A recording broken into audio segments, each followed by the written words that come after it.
Workshop अच्छी थी ना दीपिका? बहुत मजा आया। मैंने बुक खरीदी। शिवम, ये देखो, ये क्या है? बॉटल है। वो तो मुझे भी पता है ये बॉटल है, लेकिन ये है अरे क्या? पानी की बॉटल है और क्या। पर इसे यहाँ लाया कौन? तुम्हें क्या हो गया है? तुम्हें गर्मी लग गई है क्या? एक पानी की बॉटल के पीछे पड़ गई हो तुम भी ना। बॉटल है तो पानी की ही बॉटल है। ऑब्वियसली शिवम, ये पानी की बॉटल है, पर देखो इसमें लिखा क्या है? Do not open. दिखाओ ये क्या है। पहले तो कोई इंटरेस्ट नहीं था। Do not open. एक ही तरीका है पता लगाने का, ये है क्या? तो ये आपकी कारस्तानी थी। अब नाटक छोड़ो और सोचो ये सब हुआ कैसे। चैलेंज करती हूँ, ट्रिक बताओ वरना मानो हार। अच्छा, चैलेंज कर रही हो? दीपिका ने बड़ी होशियारी से करे बोतल में छेद, फिर उसे पूरा भरकर कस के बंद कर दिया। बोतल में छेद, लेकिन ढक्कन बंद तो पानी अंदर। इस ट्रिक में साइंस है। पानी के दबाव और हवा के दबाव का संबंध होता यूं है, ढक्कन बंद तो बॉटल के बाहर हवा का दबाव बॉटल में पानी के दबाव से ज्यादा है। ये दबाव पानी को छेदों से बहने नहीं देता। ढक्कन ढीला करके ही हवा अंदर घुसती है। इस हवा का दबाव बाहर के दबाव को खत्म कर देता है। अब पानी अपने दबाव से छेदों से बाहर बहता है। सही पकड़ा ना। The magic word is pressure, यानी दबाव। दीपिका, मुझे पुरानी ट्रिक याद आ गई। कौन सी? अरे देखो, बहुत केयरफुली करना पड़ता है इस ट्रिक को। केयरफुल, कुछ भी हो सकता है। Yes, I have done it. Trick पुरानी जरूर है, लेकिन मजा हर बार आता है। शिवम, तुम्हें पता है ये हवा का दबाव इस कार्ड पेपर को ऊपर की ओर पुश करता है और ये पानी को नीचे गिरने से रोकता है। क्या ख्याल है? बिल्कुल सही, लेकिन फिलहाल मेरे दिमाग में एक और क्वेश्चन आ रहा है। हमारे चारों ओर हवा है, हवा में बल है, तो क्या हम हमेशा ये बल उठाए घूमते हैं? बोलो। सवाल में दम है, तो चलते हैं हम अपनी किट्टू के पास। चलो चले। अभी एक चीज दिखाती हूँ। ये कार्बोनेटेड ड्रिंक इसमें डाल देते हैं। दीपिका, थोड़ी सी किशमिश डालो अंदर।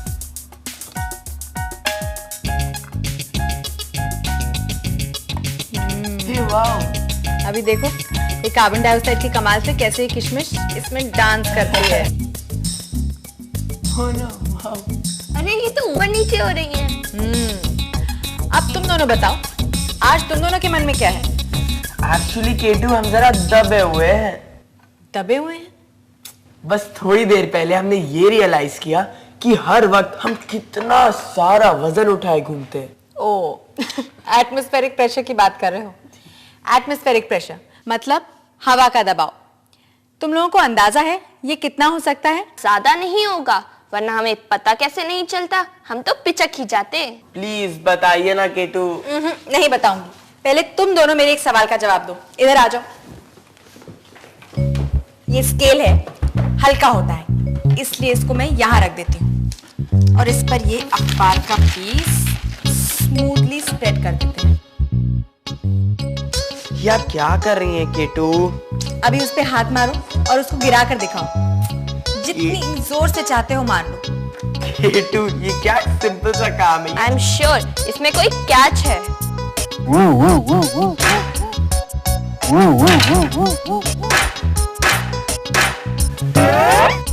I was right, इसमें कोई कैच है और वो कैच जुड़ा है एटमॉस्फेरिक प्रेशर से।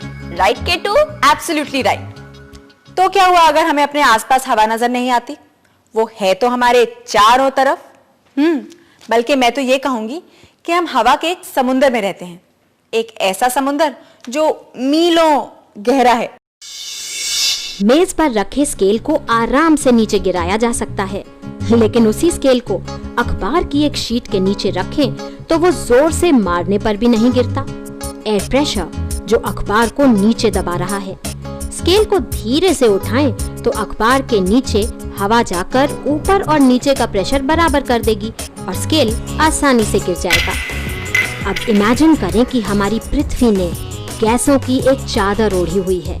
यही है हमारा वातावरण। गैसेस की एक ऐसी परत जो करीब 1600 किलोमीटर दूर फैली हुई है। हवा मैटर है, एक पदार्थ, और हवा में भी हैं मॉलिक्यूल्स। पृथ्वी अपनी ग्रेविटी से हवा को अपनी तरफ खींचती है। इससे हवा को मिलता है वजन या वेट, जिससे वो हम पर दबाव डालती है। पृथ्वी के जितने पास हवा उतनी अधिक, उतनी डेंसिटी, जितनी दूर उतनी कम।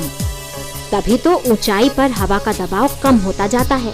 पहाड़ों पर हवा को थिन एयर इसीलिए कहते हैं। पृथ्वी की सतह पर हमारे सिर के ऊपर करीब 1700 किलो हवा रहती है, पर हम दबते नहीं। हम भी हवा को उतनी ही जोर से उल्टा धक्का मारते हैं।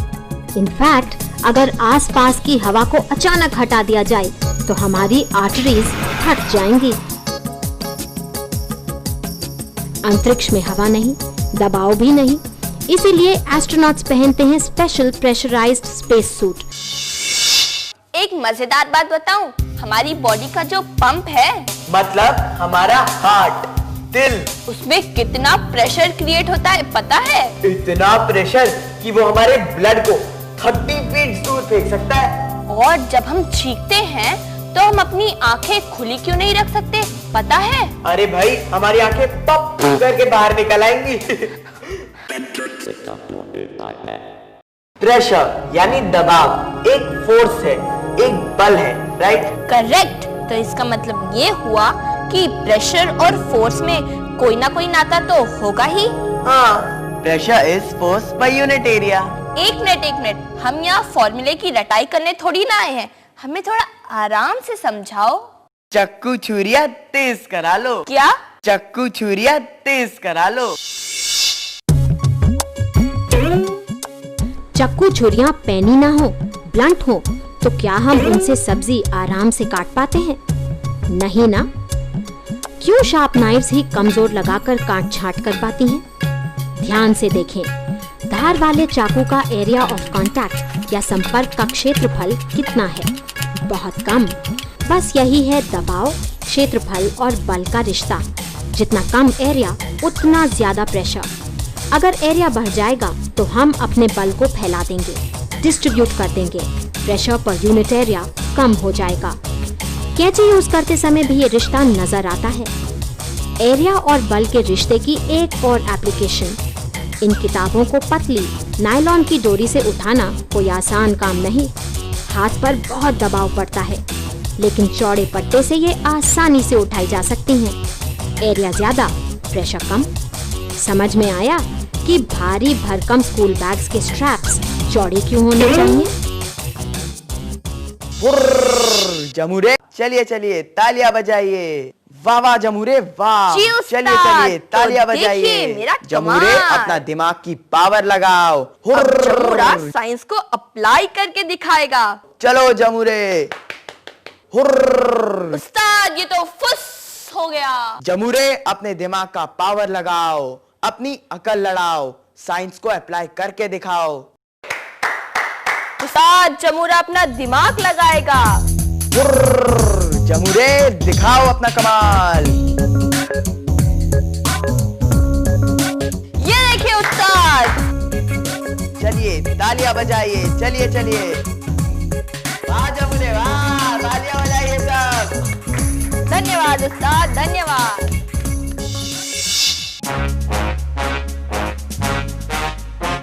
एशियन एलिफेंट का वजन ऑन एन एवरेज 5 टन या 5000 किलो होता है, और इतना वजन उठाए घूमना कोई मजाक थोड़ी है।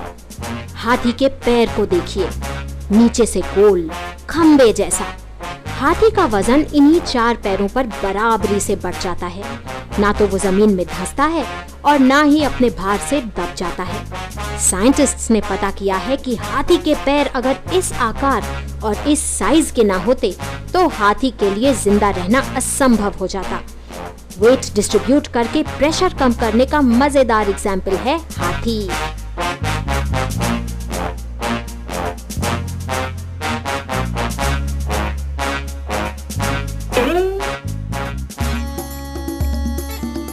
शिप ऑफ द डेजर्ट यानी ऊंट स्पेशल है और उसके पांव भी स्पेशल। भारी वो भी कम नहीं और उसे तो चलना है रेत पर। बस प्रेशर फिजिक्स को ये भी अप्लाई करता है। ऊंट के पैरों की लंबाई और आकार कुछ ऐसा है कि रेत के कण पैर में भी ना घुसे और ऊंट अंदर भी ना धंसे। हम आपको एक सीक्रेट बताने वाले हैं। आज हम केटू के ऊपर एक ट्रिक ट्राई करने जा रहे हैं। बड़ी मजेदार ट्रिक है, पर हम नहीं बताएंगे। आप खुद ही देखिए और खुद ही समझिए, क्योंकि इसी में तो साइंस का असली मजा है।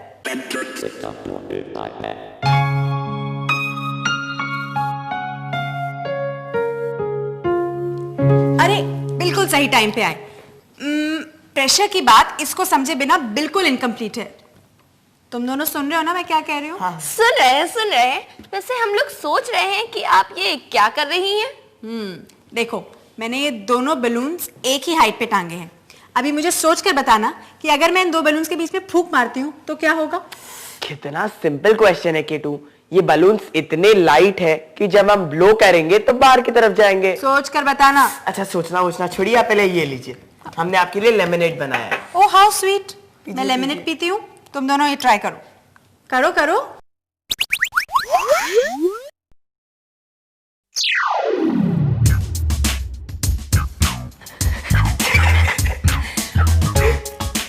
आज मैं ही मिली थी। Good application of science. ऊपर ठीक से पकड़ो, अभी धीरे से फूंक मारो।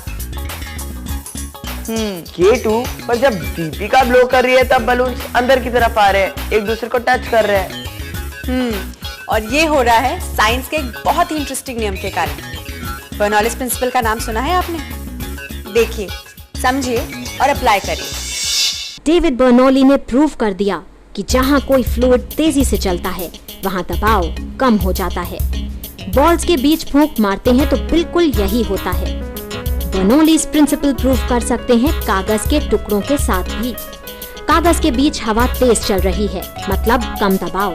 अब आसपास की हवा का दबाव ज्यादा है और वो कागज को एक दूसरे के पास धकेल देती है। बर्नौलीज प्रिंसिपल हमारी लाइफ में कई तरह से अप्लाई होता है, लेकिन इसका सबसे बड़ा एप्लीकेशन है प्लेन्स या एरोप्लेन्स के उड़ने में। Wow Ketu, that's so fascinating. तुम दोनों इस बारे में पता लगाओ, तब तक मैं पता लगाती हूँ कि इन दोनों शैतान बच्चों ने मुझे बेवकूफ कैसे बनाया।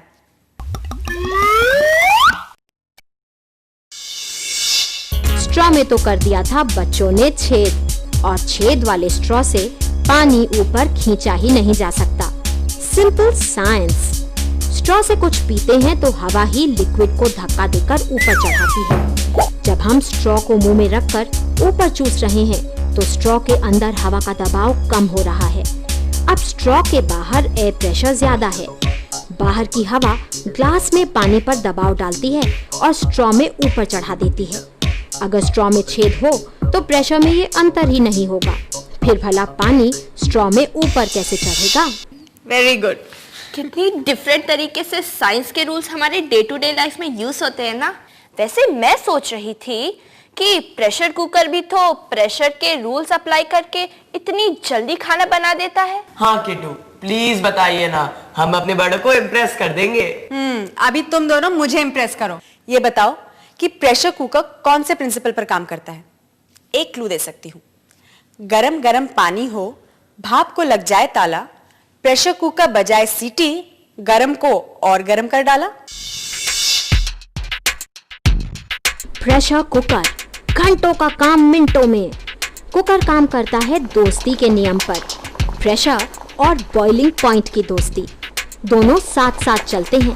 प्रेशर बढ़ता है तो बॉइलिंग पॉइंट बढ़ता है, प्रेशर कम तो बॉइलिंग पॉइंट भी कम। प्रेशर कुकर यही करता है। एयरटाइट ढक्कन कुकर के अंदर दबाव बढ़ा देता है। अब अंदर बंद पानी और सभी खाने का बॉइलिंग पॉइंट बढ़ जाता है। अंदर की गर्मी बढ़ती है, स्टीम और गर्म हो जाती है और खाना जल्दी पक जाता है। प्रेशर के एप्लीकेशंस हमारे किचन से लेकर बड़ी बड़ी फैक्ट्रीज में भी होते हैं। हमारे साइकिल के पहियों में सही एयर प्रेशर होना बहुत जरूरी है। मौसम के बदलने का और हवा के चलने का, बारिश के बरसने का भी रिश्ता प्रेशर से ही है। प्रेशर की बातें कभी और, फिलहाल वक्त है आपके सवालों के जवाब देने का। जवाब अपनी केटू के साथ। आप लोगों ने हमसे पूछा है कि फायर ईटर्स आग कैसे खा सकते हैं। How can fire eaters eat fire without burning themselves? इसका जवाब है नॉट ओनली पीपल, पर आप भी फायर खा सकते हैं, लेकिन कोशिश मत करिएगा, सिर्फ समझिए। ऐसा ही होता है का एक स्पेशल इवेंट। जलता हुआ कपूर मुंह में और मुंह बंद। मुंह बंद करने से अंदर ऑक्सीजन खत्म हो जाती है और कार्बन डाइऑक्साइड आग को बुझा देती है। मुंह जलता नहीं, क्योंकि आग हमें 3 सेकंड से कम समय में जला ही नहीं सकती। अब फायर ईटर्स तो एक्सपर्ट्स हैं, आग की साइंस को अच्छे से जानते हैं। फ्लेम को मुंह में रखकर वो सांस बाहर छोड़ते हैं। सांस की कार्बन डाइऑक्साइड आग को नीचे की तरफ से बुझा देती है। आग की गर्मी मुंह के अंदर की नमी को इवापोरेट करने में खत्म हो जाती है। उनका भी मुंह नहीं जलता। हम आग से खेलने की कोशिश नहीं करेंगे और आप भी मत कीजिएगा, जल सकते हैं। अरे इसके लिए प्रैक्टिस चाहिए। पर आप अपने सवाल पूछना ना भूलिए। हम जवाब देते रहेंगे, क्योंकि ये साइंस की दुनिया है और यहाँ ऐसा ही होता है।